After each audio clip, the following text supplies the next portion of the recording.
Hey everybody, this is Adam B. Levine from Let's Talk Bitcoin. We had so many new show submissions for the contest, we've opted to create a page where you can listen to all of them at your own pace.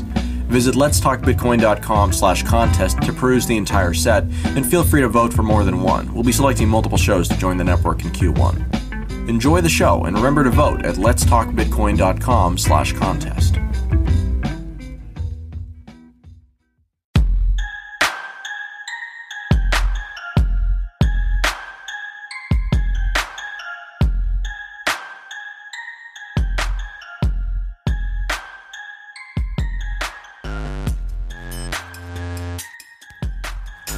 Welcome to Edyn AI, a serial speculative fiction based in a supposedly utopian city powered by cryptocurrency. I am your host, Katrina Lees-Cottle. Before we get started with today's chapter, I'm going to give you a bit of background about myself. I am a community organizer and activist with a background in sex worker rights, community economic development, food policy, and basic income initiatives. I am a writer and an artist. Most of my work focuses on interactive, immersive experiences. What this looks like is often art installations where you can come and play, enjoy the storytelling, and interact with pieces of the installation in a way that affects the outcome of the final story. Most of my work can be found at fairydark.com. The Edyn Project and Edyn AI both take place in this fictional world I've created, Fairy Dark. Today's show will feature the Edyn AI Prologue, author's notes, and a segment on basic income and its relationship to cryptocurrency. News about Edyn was all over the cloud network. The mysterious Wondersmith Collective was creating a modern paradise in the White City, a place that was a ghost of its once thriving self. Though there was still a long way to go in the way of repair, they promised food, shelter, and even an income to any citizen who wanted to join them. It was all made possible, they said, by the digital currency protocol they had invented, run by the state-of-the-art artificial intelligence they predictably called Edyn. Rigger could hardly believe it when she heard. For decades, their world had been falling apart under wave after wave of a deadly fever. It had started with Lu Min Academy, a school built in the White City over 50 years ago. Magic was the backbone of their society, and Lu Min was a school for the most talented magicians. Until the night autumn fever had raged through its walls. Once thought to be so rare, the deadly disease fed on the strongest magicians the quickest. It filled their bodies with adrenaline, their minds with terrible visions. And students had lashed out violently, destroying anything in their path, until finally the fever killed them. Out of fear, a prohibition against magic was created in hopes of containing the disease. But the bold and talented flocked to the White City to practice their forbidden arts. They thrived on the macabre and debaucherous atmosphere, until the fever returned, consuming them all. And this time, it didn't stop. Sickness spread across the land, killing thousands upon thousands. It would die out only to flourish again when a few talented children were born. Magic was the core of their lives, woven into every system that governed them, woven into their blood, as generation after generation suffered the plague. Their society had crumbled. Without magic, most of them simply didn't know how to replicate the intricate, beautiful systems of civilization that had once made life so easy. But a few brilliant, desperate minds had turned to technology. Once an obscure and unimportant area of knowledge, tools were developed, computers, networks, machines. But they had been so dependent on magic for so long. It was an enormous task to rebuild their entire world, even with the miracles technology was now bringing them. Rigger wanted to believe in Edyn.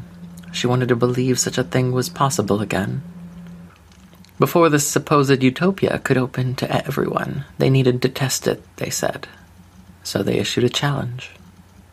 A demo program was released into the network, Any and all hackers who could disable the test program could come to the city and compete to win in a skill testing competition against Edyn herself, a far more sophisticated version.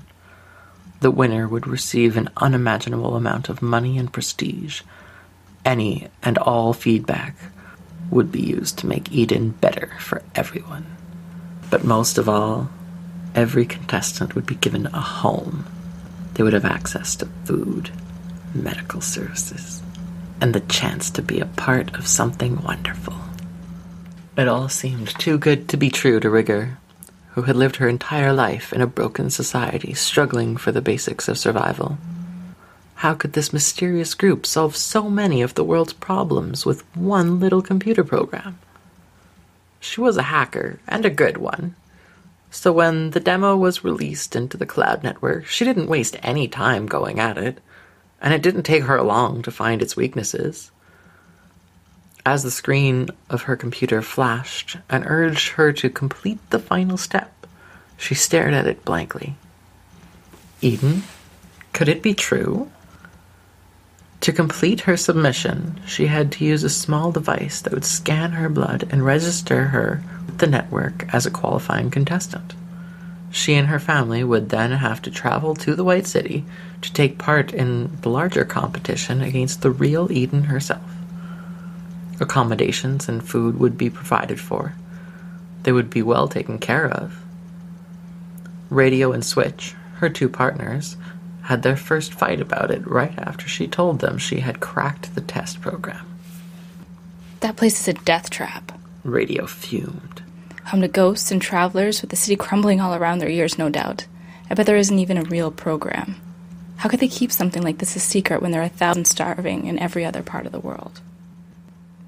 What's the answer then? Stay here? Switch retorted, gesturing with frustration. We know there's nothing for us here, nothing to build a future on. What's so wrong about hoping for something better, about seeing what's out there? Autumn fever. That's what's out there. Radio replied quietly, polishing their glasses with their usual grace.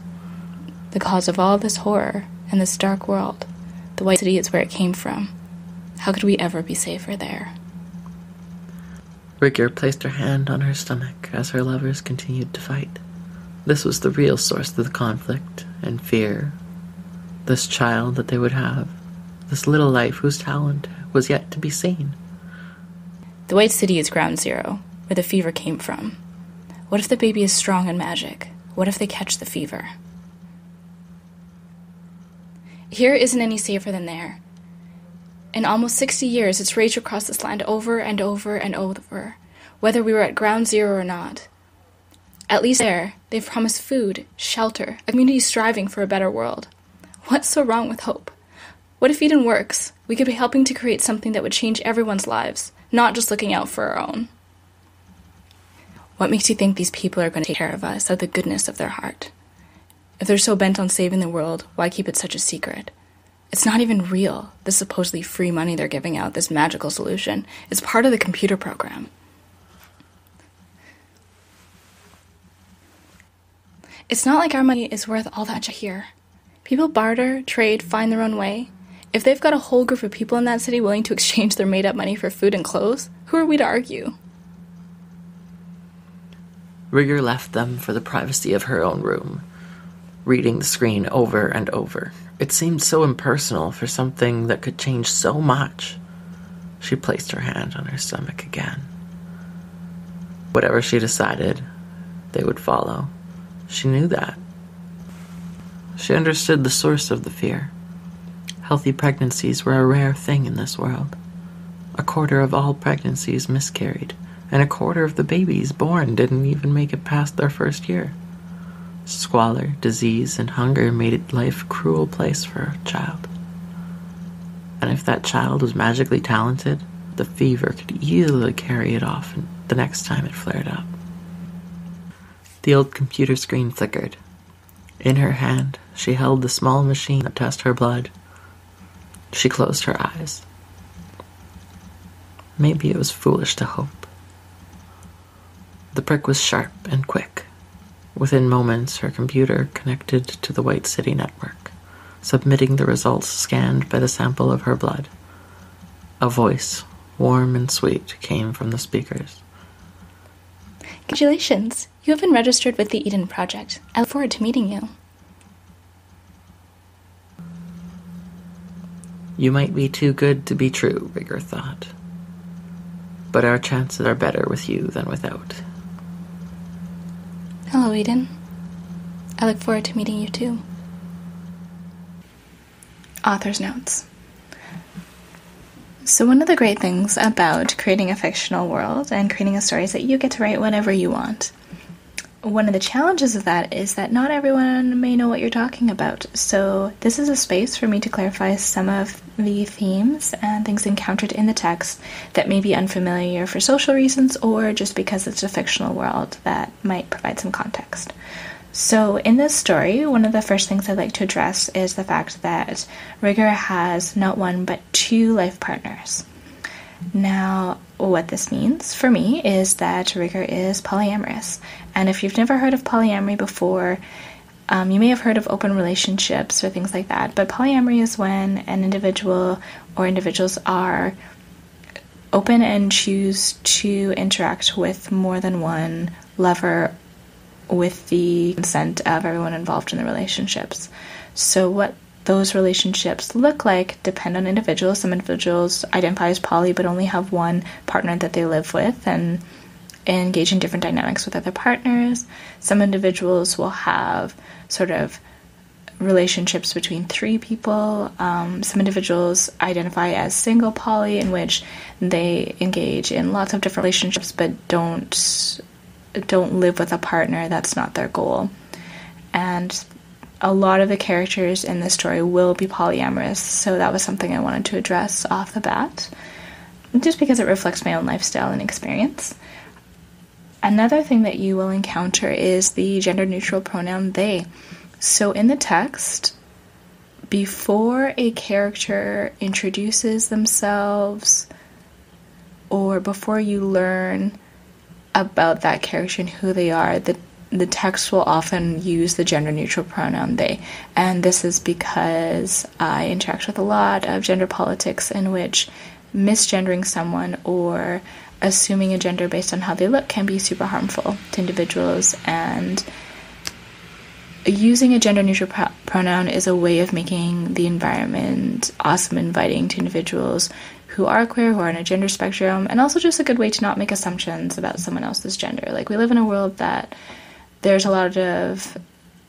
a lot of personality traits and characteristics that we attach to different genders, and this is often really restricting for individuals.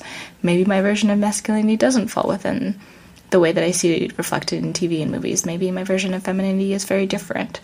So one of the ways that we challenge those assumptions is by not gendering people.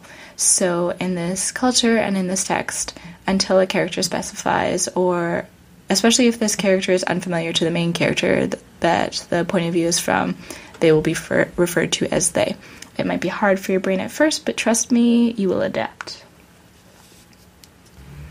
So I hope you enjoyed today's chapter. I'm going to finish off the last segment with a bit of information about basic income. Now, Edyn AI, the core of the story, is a city that is implementing a basic income using cryptocurrency. And basic income is, I find, in my research and my experience, a very powerful tool for social change.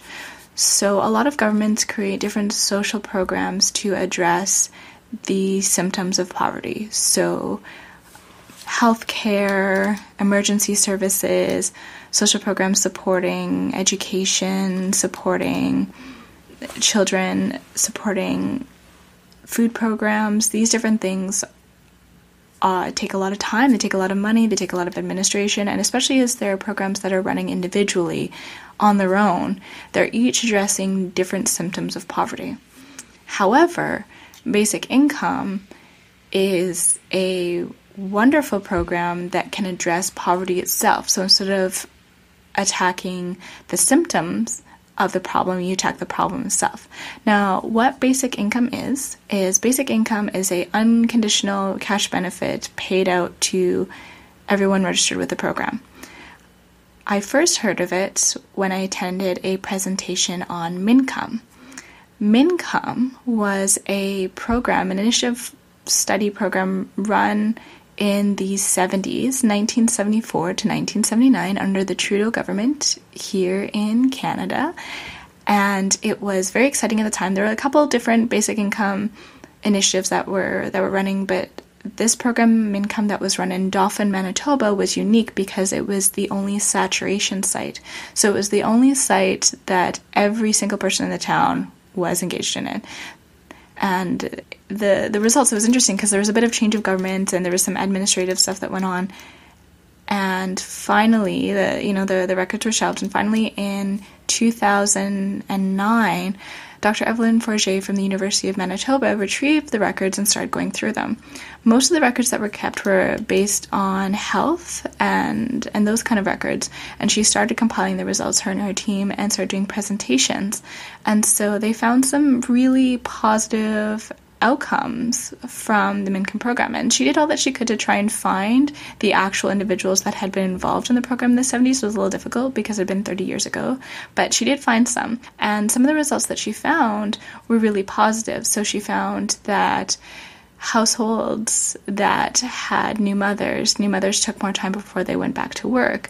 Children stayed in school longer. Children that normally would have left to get jobs to support their families stayed in school longer. It was really exciting to read about these results. They were very positive. Based on these medical records, there were fewer accidents.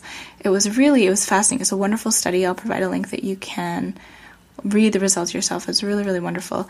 Now, MINCOME was a particular kind of basic income program called a guaranteed annual income, and was based on a reverse income tax. So the payout that was given was not unconditional. What it was the government supplemented you up to a certain amount. So a regular basic income program, if the minimum income that's agreed upon is, say, for example, $20,000 a year, the government will pay each person $20,000 a year, no conditions, etc. For a guaranteed annual income, the government will pay out to make sure you get at least $20,000 a year. So if you're not working, the government will pay you $20,000 or whatever the agreed amount per year is. But if you are working, the government will subtract from your benefit, but you will stay above $20,000. And MINCOME also differs from current social, EIA, which is Employment Income and System programs that we have now, in which if you make $1 is subtracted from you, which is very difficult because the benefits are well below actually being able to pay for rent and food and things like that. But MINCOME subtracted 50 cents for every dollar that you made, so it gave you a little bit of leeway to get ahead. It wasn't meant to prevent you from working, but to support you when you were having troubles in it. And there have been other programs that were run. There was a cash transfer program, very similar, that was run in India recently in different rural villages, and it was really amazing to be able to watch. There's a video on YouTube I'll provide a link for, to watch the participants of the program talked about how this cash transfer program made a difference in their life. So every adult was given 200 rupees a month, no questions, no conditions, and every child was given 100 rupees a month, and the children's benefits were paid to the mother. And so the individuals that were recorded were talking about where they'd use this money, and so they used it for food, they used it when they had medical emergencies, they used it to buy uniforms for their kids, to provide, little luxuries that, really weren't luxuries at all. But they used it to supplement. Individuals that could work didn't stop working. It just made life easier for them. And it was interesting to watch participants speak about the program versus the media coverage for the program, because in the media coverage for the program that I saw, it was referred to as a cash transfer scheme.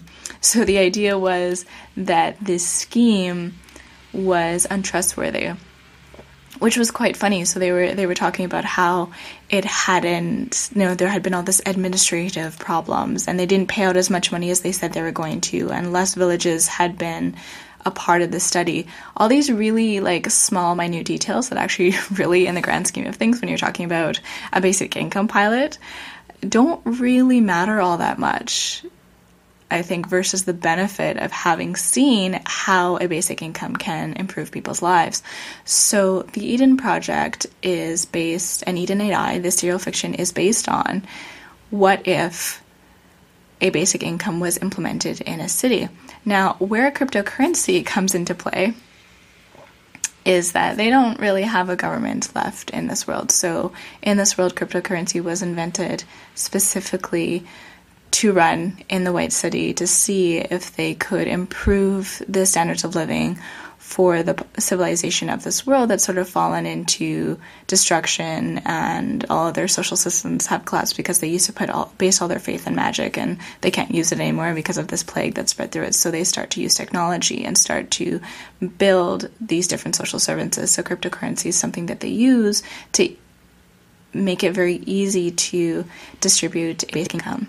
And once that protocol is tested and installed, they start to build other protocols based on it. I really, really, really love the idea of a basic income.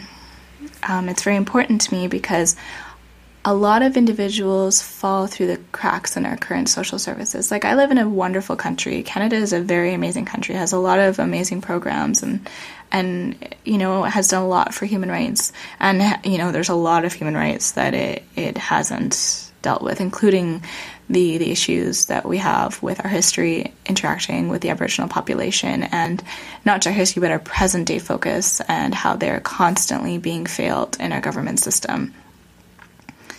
And so one of my personal dreams is that at some point there will be a basic income in Canada. If you've never lived on employment income assistance, I'd just like to give a bit of perspective as to why that might be important. Maybe you're someone that's always had an easy time working or easy time finding a job.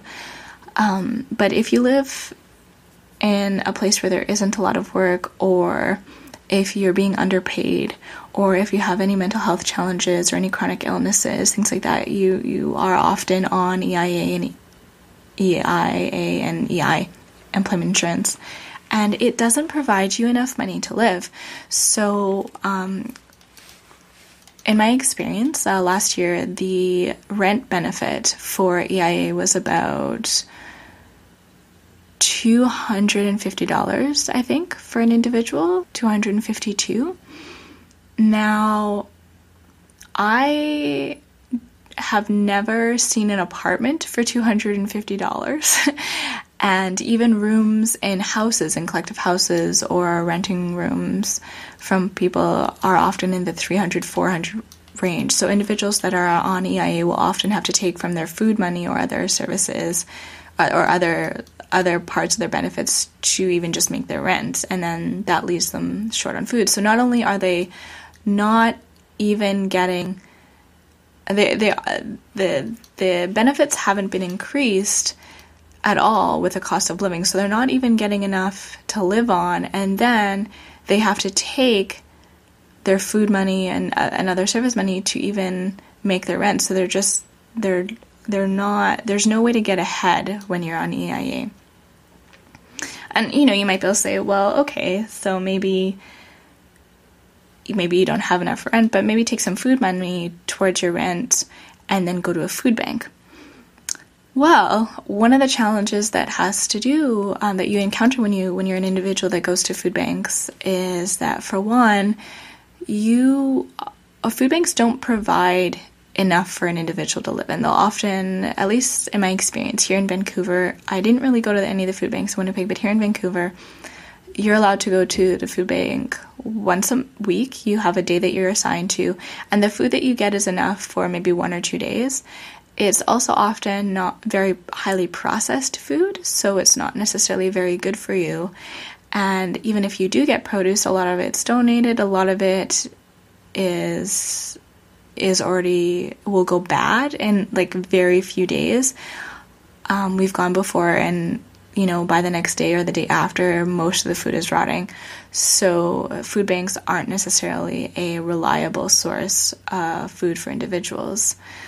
Never mind if you're on disability, if you have a chronic pain syndrome and you can't go to the food bank, or what if you have mental health challenges and you can't always go to the food bank, or you can't do these things for yourself. There are no supports for this system.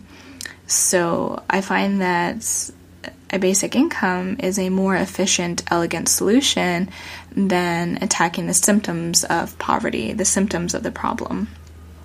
I think that it would save a lot of costs, administration. It would save a lot of costs because a lot of these other programs wouldn't be necessary to the scale that we use them, because the underlying issue, which is poverty, would be addressed. Especially because we do live, I live in a country where enough money it passes through the government's hands that a basic income is possible. It is, and it seems a little silly to not at least try another study to see if it works. So this was a large part of my inspiration for the Edyn AI story that I'm going to be sharing with you. And there are other social dreams, social wishes that have been worked into the protocol of the cryptocurrency in the city itself that we'll get into in later chapters. But I just sort of want to give a bit of background on basic income, which was really the core point of the story to talk about. So that's the program for today. Thank you so much for listening. This pilot is being submitted to the Let's Talk Bitcoin contest. So if you're listening to that on this website, vote. You want to see what happens. You want to see what happens, right? Yeah, definitely. So vote. You can check out fairydark.com if you would like to play the Edyn Project, which is sort of a companion game to the serial fiction.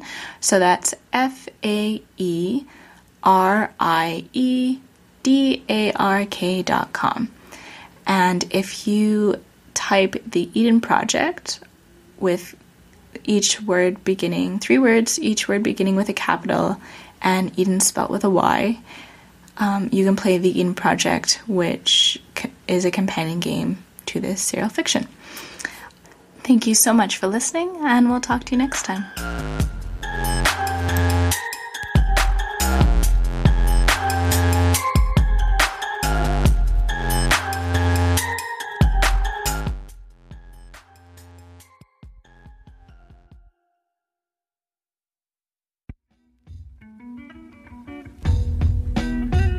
If you enjoyed the show you just listened to, visit letstalkbitcoin.com/contest and send 0.1 millibit or 0.0001 Bitcoin to the address indicated for that show.